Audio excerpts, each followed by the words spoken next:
أيها الأحباب، قضى الله وقدر أن كل إنسان في هذه الحياة لا بد أن يقاس الصعاب، وقد خلقنا الله جل وعلا في كبد، بل وأقسم الله جل وعلا وهو أصدق القائلين: لقد خلقنا الإنسان في كبد.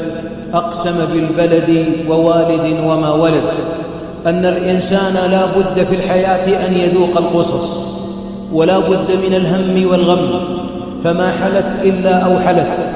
ولذلك الذي يبحث عن دار لا شقاء ولا عناء لا بد أن يبحث عن موقعها عند رب العالمين في جنات النعيم. هذه الدار شاء الله ألا يصفو فيها عيش، طبعت على كدر، وأنت تريدها صفوا من الأقذاء والأكدار. وبعضنا أيها الأحباب الهموم والديون والأمراض والأسقام في الحياة يستقبلها وهو مبتسم، وهو منشرح الصدر، راض على قضاء الله، يعلم أن هذه هي الفانية وأن تلك هي الباقية، يعلم أنه ما خلق في الدنيا إلا ليمشي إلى الآخرة، وما غروب الشمس إلا لأن الدنيا سيغرب شمسها يوما من الأيام. اللي فاهم الدنيا كما يجب هو السعيد في الدنيا.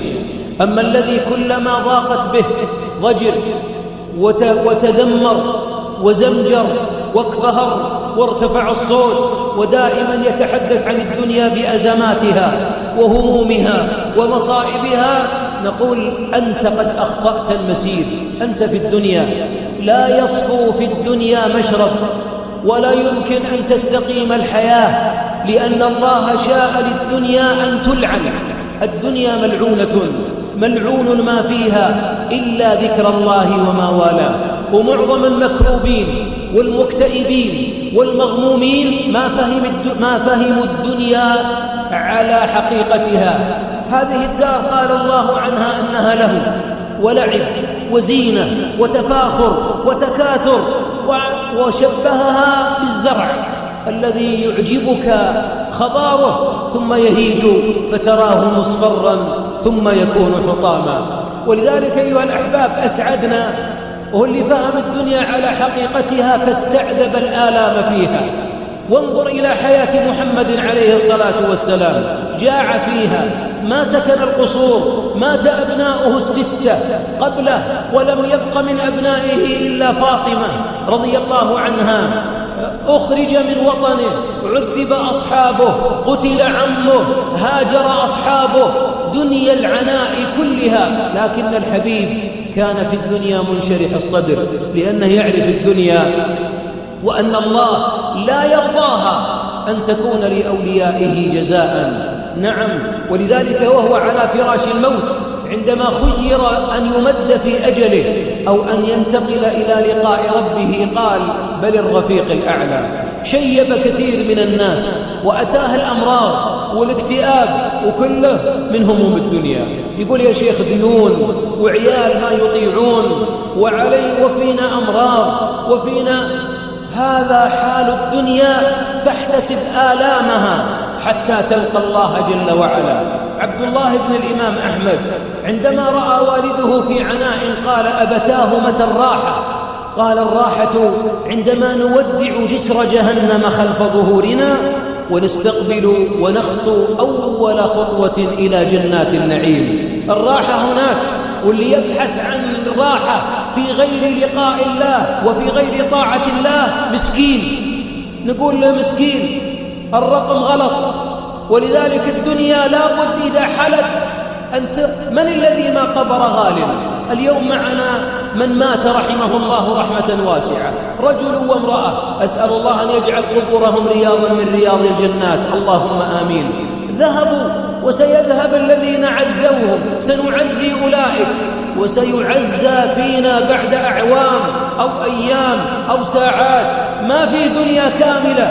الموت سيلحق كل نعمة، وإذا ذكرت الموت تكدر كثير من صفو الحياة، ولا بد يتكدر إلا عباد الله المتقين، فإنهم يحبون لقاء الله، ومن أحب لقاء الله أحب الله لقاءه. من منا لم يمرض؟ من منا ما فقد العافية؟ من اللي منا ما يأكل حبوب سكر بعد 40 و50 وكوليسترول وضغط وعيال عليه يقلقونه وزوجة تتغير أخلاقها وديون تلحقه وهموم وبدن يتعب وحزن يدخل؟ لا بد أن تحتسب هذا كله، وإلا يطول ليلك يا أبو فلان، ليل طويل ما فهمت الدنيا. الصحابة رضي الله عنهم علمهم الحبيب عليه الصلاة والسلام كيف يتعاملون مع الدنيا، أن يقتحموا العقبات في الدنيا. بماذا؟ بفك رقبة أو إطعام في يوم ذي مسغبة، أو أنهم يتواصون بالمرحمة أو يتواصون بالصبر. وهذا اللي يجعل العبد يسير إلى الله وهو هانئ ومطمئن النفس، أنه يعرف أن اللي يفقده في الدنيا ويحتسبه وهناك في الآخرة يجده عند الله في كتاب لا يغادر صغيرة ولا كبيرة إلا أحصاها. ولذلك أحبابي دعوة إلى أن نفهم أن الله أقسم جل وعلا أننا خلقنا في كبد. طيب لماذا يخلقنا في كبد؟ لماذا العناء؟ لماذا الهم؟ لماذا الجوع؟ لماذا الفقر؟ لماذا المرض؟ لماذا الموت؟ لماذا الآلام؟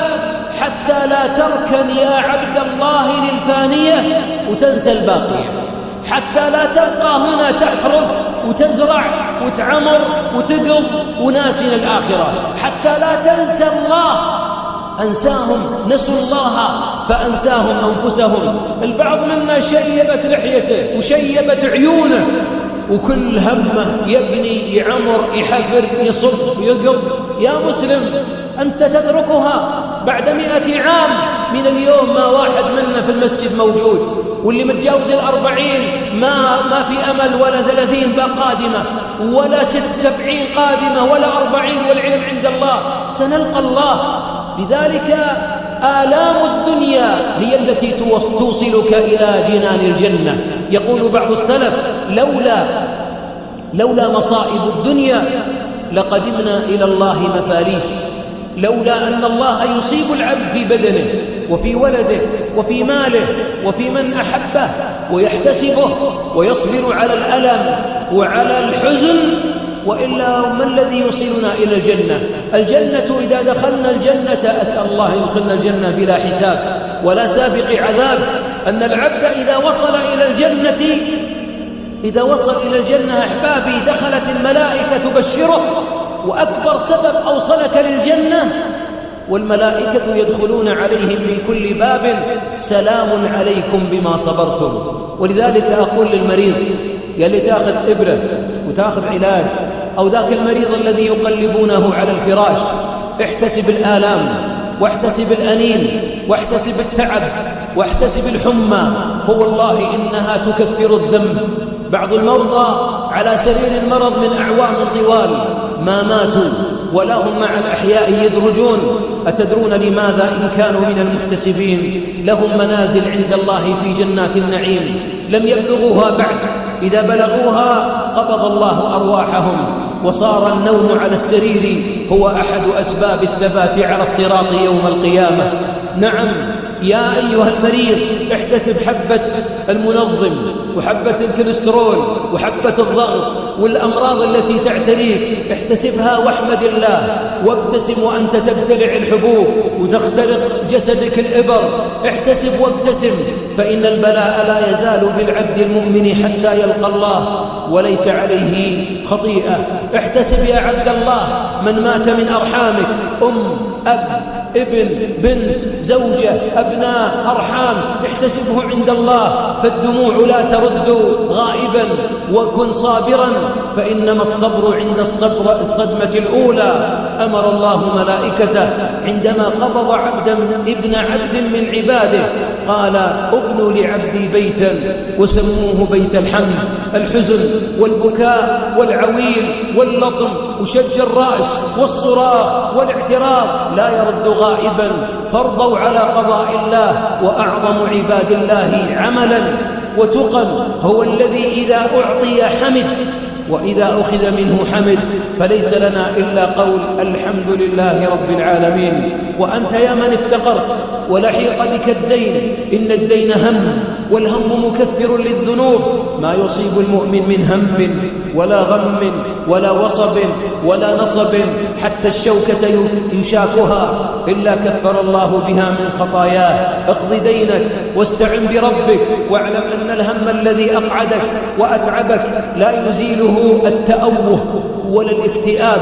رأى الحبيب صحابيا قد أقعده هم الدين فقال: قم وقل اللهم اكفني بحلالك عن حرامك وأغنني بفضلك عمن سواك.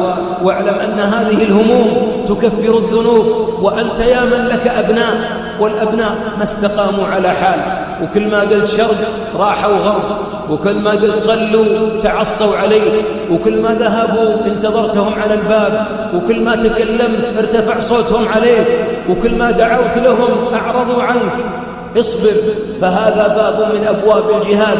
صبرك عليهم لعله هو الذي يصلحهم، وعسى أن تلتقي بهم على أبواب الجنة، وعسى أن يكون صبرك في تربية أبنائك أنه باب لكفارة ذنوبك، وأن تمشي على الأرض وليس عليك خطيئة. يا عبد الله، اعلم أن الله جل وعلا شاء الدنيا أن تكون دار ممر، شاء الدنيا أن تكون للأحزان، شاء الدنيا أن تكون علقما. والله لو تأخذ ورقة وقلم وتعدد الأيام اللي سعدت فيها وانشرح صدرك فيها، من 40 سنة ما تطلع 40 يوم، من 40 عام ما تستطيع تطلع 40 يوم. لماذا يا شيخ؟ لماذا دائما يا شيخ نضحك يوم ونحزن 10 حتى لا تنسى الآخرة؟ فيا عبد الله، اصنع من هذا القلب المتقلب، اصنعه مخبتا: يا رب لا لبيك لا عيش إلا عيشك.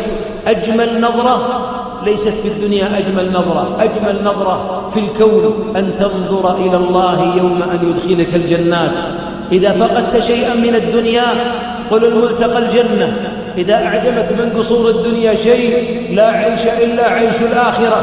إذا أتتك الآلام ذكر نفسك: ليس في الجنة مرض، وليس في الجنة علة، وليس في الجنة بول ولا غائط ولا عرق ولا مخاط ولا هرم، بل ليس في الجنة موت.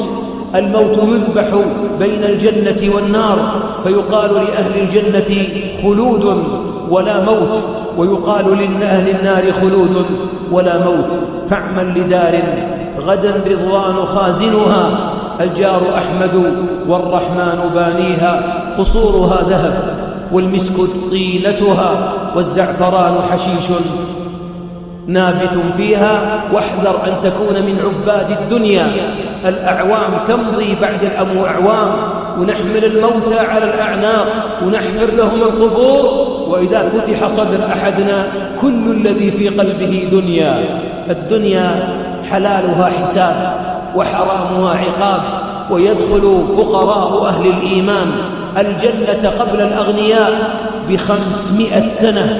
هذه الدار التي ما رضي الله أن تكون جزاء لمحمد عليه الصلاة والسلام، والله ما رضي الله أن تكون لمحمد عليه الصلاة والسلام. فلا تركن لها ولا تكن تخبط الناس الذين يملكونها. اعمل وابني وتزوج، ولكن إياك أن تكون في قلبك، اجعلها في يديك. وتأمل قول الحبيب: تعيس عبد الدينار تعيس عبد الدرهم. أسأل الله جل وعلا أن يختم بالسعادة آجالنا، وأن لا يقبض أرواحنا إلا وقد رضي عنا، وأن يغفر لموتانا، وأن يشفي مرضانا، وأن يعافي مبتلانا، وأن يجعل أخرانا خيرا من دنيانا. اللهم صل على محمد وعلى آل محمد، وآخر دعوانا أن الحمد لله رب العالمين.